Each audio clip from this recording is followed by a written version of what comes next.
তুমি বলো না আমি বড়, এই ইগো 25-30 বছর যাবৎ মাকে মঙ্গলসূত্রের পূজা করতে আসা একটা ছেলের জন্য এটা হজম করা কঠিন। যখন কোনো মেয়ে বলে মঙ্গলসূত্রের কোনো দরকার নেই, বাড়িতে অপরিচিত কেউ আসলে বাড়িতে এখন পুরুষ মানুষ নেই, আপনি পরে আসুন, সারা জীবন নিজের মা খালা বোনকে এরকম কথা শুনতে আসা ছেলে ওইসব মেয়েদের অধিকার বুঝতে পারে না, যারা তাদের ছেলে ফ্রেন্ডের পার্টিতে গিয়ে আড্ডা দিতে চায়।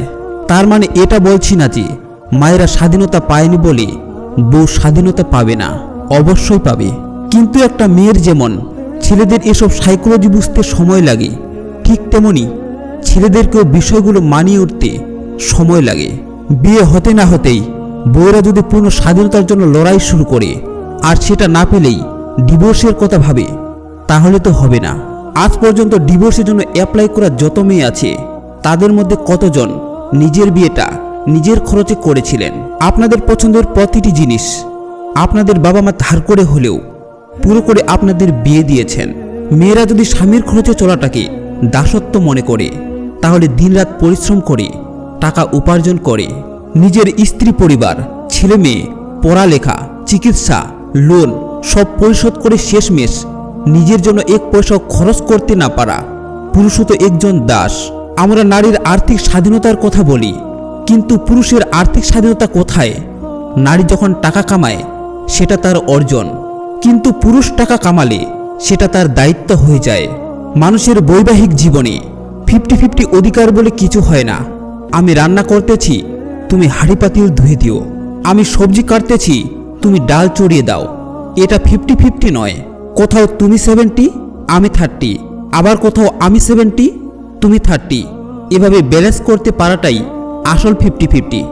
একবার চাকরির ইন্টারভিউতে একজনকে কোম্পানির বস একটি অদ্ভুত প্রশ্ন করে সেই প্রশ্ন শুনে প্রায় 200 জন মানুষ চুপ হয়ে যায়।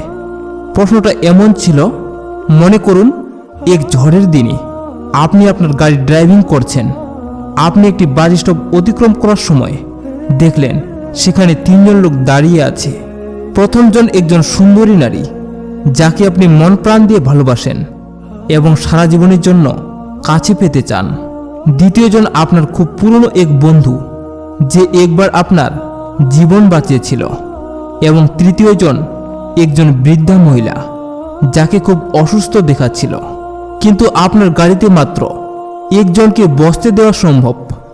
এমতাবস্থায় আপনি কাকে আপনার গাড়িতে উঠতে বলবেন? বৃদ্ধাকে, কারণ এটা নৈতিকতার প্রশ্ন এবং 3 জনের মধ্যে তার অবস্থা সবচেয়ে খারাপ। আপনি আপনার বন্ধুকেও উঠাতে পারেন না, কেননা সে আপনার জীবন বাঁচিয়েছিল। কিন্তু বৃদ্ধা এবং বন্ধু দুজনকেই ছাড়তে হবে যদি আপনার পছন্দের মানুষটি হারাতে না চান। প্রায় 200 জন প্রার্থীকে এই একই প্রশ্ন করা হয়েছিল এবং তাদের মধ্যে একজনের উত্তর ছিল সম্পূর্ণ আলাদা, আর তাকেই চাকরিটা দেওয়া হয়েছিল। জানেন এই ব্যতিক্রমী উত্তরটা কী ছিল? তিনি খুব সহজে বলেছিল, এরকম পরিস্থিতিতে আমি গাড়ি থেকে নেমে চাবিটা পুরনো বন্ধুর হাতে দিয়ে বলতাম বৃদ্ধ মহিলাটিকে হাসপাতালে পৌঁছে দিতে এবং আমার প্রিয় মানুষটির হাত ধরে দাঁড়িয়ে থাকতাম যতক্ষণ না পরবর্তী বাস আসে। এই উত্তরটি আসলেই সবার দৃষ্টিভঙ্গি পাল্টে দিয়েছিল এবং সবাইকে এটা ভাবতে শিখিয়েছে যে ব্যতিক্রমী কিছু ভাবো। প্রত্যেকেই সফলতা এবং জীবনকে সার্থক করার ক্ষমতা নিয়ে জন্মায়, কিন্তু একজনেই সফলতা পায় যে কিনা ব্যতিক্রম। সুতরাং সবসময় নিজেকে ইউনিক করার চেষ্টা করবেন। মনে রাখবেন, একটা ফ্রেশ চিন্তা আপনার জীবনে পরিবর্তন আনতে পারে। বয়স 15 থেকে 28 বছরে যে ভুলে কপালে দুঃখ আসে তা হলো সময়ের সঠিক ব্যবহার না করা। মনে রাখবেন, সময় একজন মানুষের জীবনের সবথেকে মূল্যবান সম্পদ। জীবনে সফল হওয়ার একটাই রাস্তা, তা হলো সময়ের মূল্য বোঝা। আপনি যাই করেন না কেন, সময়ের সঠিক ব্যবহার না করলে কোনোদিন ইহকাল বা পরকালে কোথাও সফল হতে পারবেন না। মানুষ যখন কারো প্রশংসা করে তখন খুব কম লোকই তা বিশ্বাস করে, কিন্তু যখন কিনা কারো বদনাম করা হয় তখন প্রায় সবাই তা বিশ্বাস করে। অপমানের যোগ্য জবাব তর্কে যায় না দেওয়া। সাধারণের মাঝে অসাধারণ হও, তবেই মানবে তারা।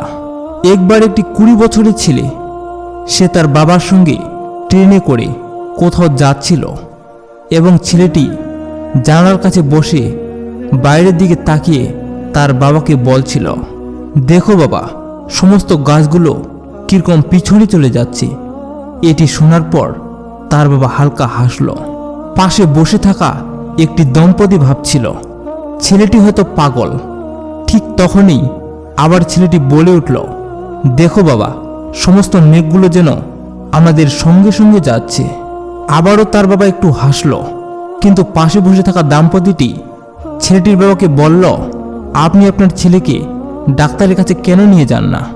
এটি শুনে এবার ওই ব্যক্তি তাদের দিকে তাকিয়ে হালকা হেসে বলল, ঠিক বলেছেন, আমি আমার ছেলেকে ডাক্তারের কাছে থেকেই নিয়ে আসছি।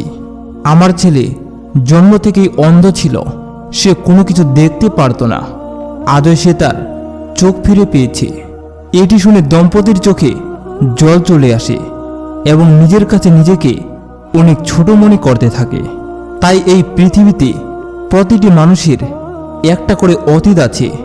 তাই কারো সম্বন্ধে কোনো কিছু না জেনে কখনো কারো বিচার করা উচিত নয়। তার সম্বন্ধে কখনো কোনো কিছু বলা উচিত নয়, কারণ হতে পারে সত্যিটা সামনে আসার পর আপনাকে আফসোস করতে হয়।